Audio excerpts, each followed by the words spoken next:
Second ম্যাচে আমরা কি এরকম পাচ্ছি 11 নাকি কোনো চেঞ্জের চাচ্ছি? 11টা কেমন দেখছেন সাহেব ভাই? It really depends on the team management, যে টিম ম্যানেজমেন্ট কি উইনিং কম্বিনেশনটাই খেলাতে চায় নাকি উইনিং কম্বিনেশনটা ভেঙে একটা পরিবর্তন করতে চায়। টেকনিক্যালি আপনি যদি আমাকে বলেন, আমি প্রথম দিন যেমনটা বলেছিলাম আজকেও সেটা বলবো যে সাইফ হাসান ওয়ানডে ক্রিকেটটাতে স্ট্রাগল করছেন, টেকনিক্যাল বেশ কিছু ডিফিকাল্টিস দেখা যাচ্ছে এবং আমরা তো দেখেছি গত 7টা ম্যাচে কিন্তু সাইফ এবং তানজিদের ওপেনিং জুটিটাই দেখেছি।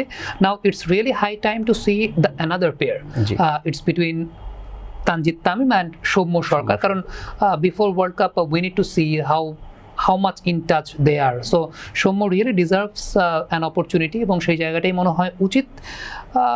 Left hand right hand combination সবসময় আমার কাছে মনে হয় না যে ইট অলওয়েজ ম্যাটার্স।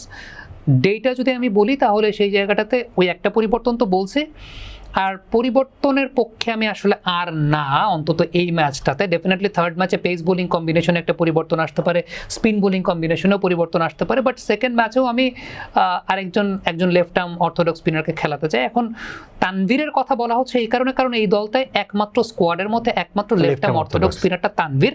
সো এখানে তানভীরের জায়গায় যদি নাসুম থাকতেন আমি নাসুমের কথাই বলতাম, এখানে নাসুম না থেকে যদি রকিবুল থাকতেন আমি রকিবুলের কথাই বলতাম। বাট অস্ট্রেলিয়ার এগেইনস্টে যে তাদের শক্তিমত্তার জায়গা এবং তাদের ব্যাটিং বৈশিষ্ট্যর জায়গা চিন্তা করলে, কিংবা যেহেতু রেইনি একটা কন্ডিশনের জায়গা, পিচের ইম্প্যাক্টটা যেরকম হতে পারে, সেই জায়গাটা টেকনিক্যালি যেটা ডেটা অ্যানালাইসিস যেটা বলে যে একজন বাঁহাতি স্পিনারকে খেলানোটা জরুরি।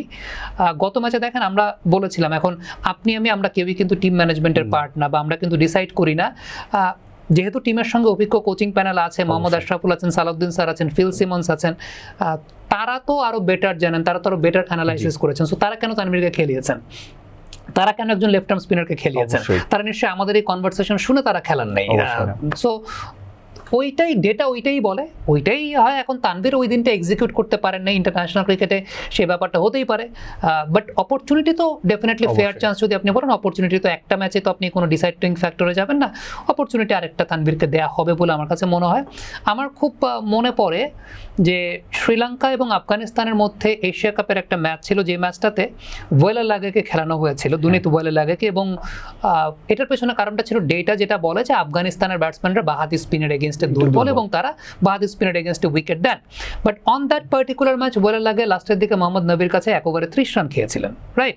এখন সানাত জয়সুরিয়া কি ক্রিকেট কম বুঝেন? অবশ্যই না, তা তো না। Sanat Jayasuriya is the legend, ওই টিমের কোচ ছিলেন সানাত জয়সুরিয়া। এখন তিনি ওয়েলেলাগেকে খেলিয়েছিলেন এই কারণে, কারণ ডেটা যেটা বলে আফগানিস্তানের ব্যাটসম্যানরা লেফট আর্ম অর্থোডক্স স্পিনার এগেইনস্টে তারা উইক, সো তাদের এগেইনস্টে খেলাতে হবে। এখন খেলিয়েছেন ওয়েলেলাগেকে, 1 ওভারে 30 রান দিয়েছেন, দিনটা তার ভালো যদি তার বাবা সেদিন মারা গেলেন পরে ম্যাচের পরে। So cricket is like that. এখন ধরেন মোসাদ্দেক হোসেন সৈকতকে নিয়ে আমরা অনেক কথা বলছি, অনেক প্রেজ করছি, বাট সৈকত যখন 22 রানে ব্যাটিং করছিলেন তখন একটা লাইফ পেয়েছেন।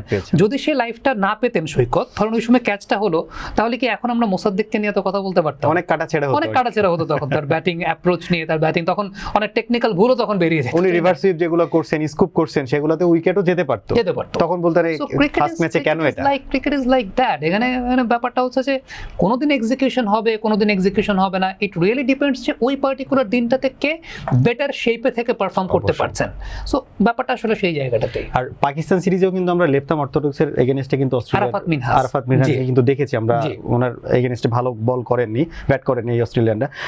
অস্ট্রেলিয়ার যে স্কোয়াডটা মানে গতকালকে যে 11টা খেলেছে, আপনি অস্ট্রেলিয়ার কি কোনো চেঞ্জেস এক্সপেক্ট করছেন কিনা, যেহেতু তারা ফার্স্ট ম্যাচে বেশ ভালোভাবেই হেরেছে?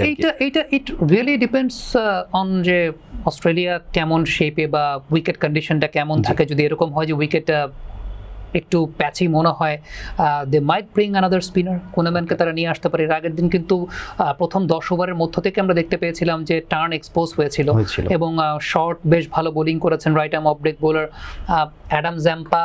তিনি খুব বেশি প্রভাব বিস্তার করতে পারেন নাই, বাট আমার কাছে মনে হয় যে কোনাম্যান হয়তো বা একটা অপশন হতে পারে এই লাইন আপের জন্য। এটা ছাড়া ব্যাটিং পার্সপেক্টিভ থেকে আসলে এর চাইতে বেটার আপনি আর কাদেরকে এর চাইতে বেটার? এমন অনেকে বলবে হয়তো অস্ট্রেলিয়ার বি টিম কিনা, কিন্তু আপনি যদি একটু চিন্তা করে দেখেন যে চ্যাম্পিয়ন্স ট্রফি যদি আমরা চিন্তা করি 2025 সালে, অস্ট্রেলিয়া কিন্তু এই টিম নিয়েই খেলেছে। জাস্ট আপনি চেঞ্জ যদি বলেন তাহলে সেই জায়গাটায় ট্রাভিস হেড আর সেই জায়গাটায় মিচেল মার্শ, এবং মিচেল মার্শ চ্যাম্পিয়ন্স ট্রফিতে আমার কাছে মনে না ছিলেন গ্লেন ম্যাক্সওয়েল ছিলেন।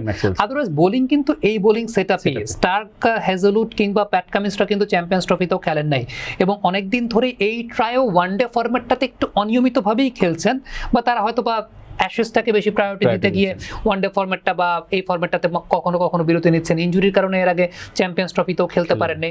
সো এটাকে আপনি এখন ধরেন চ্যাম্পিয়ন্স ট্রফিতে তো ইন্ডিয়া অস্ট্রেলিয়াকে হারিয়েছে, তাহলে কি ইন্ডিয়া রেকর্ড বুক থেকে তাদের এই জয়টাকে সরিয়ে নেবে, বা তারা কি সেই জয়টা সেলিব্রেট করবে না? এখন কেন আমরা অস্ট্রেলিয়ার বি টিম বলছি আমি জানি না, কারণ সিমিলার টিম শুধুমাত্র 2টা বা 3টা প্লেয়ার হয়তো বা চ্যাম্পিয়ন্স ট্রফিতে এক্সট্রা ছিলেন, যেটা ট্রাভিস হেডের কথা বলছি বা মিচেল মার্শার, যেটা আমি আমার ঠিক কোন মুহূর্তে মনে নেই, আর গ্লেন ম্যাক্সওয়েল। আদারওয়াইজ কিন্তু it's almost the same team what they played during the Champions Trophy. Bowling set আপটা তো অলমোস্ট মানে সেম বোলিং সেট আপই আসলে খেলছে। সো আমার কাছে মনে হয় না যে এখানে বি টিম সি টিম বলে আসলে কোনো কথা আছে।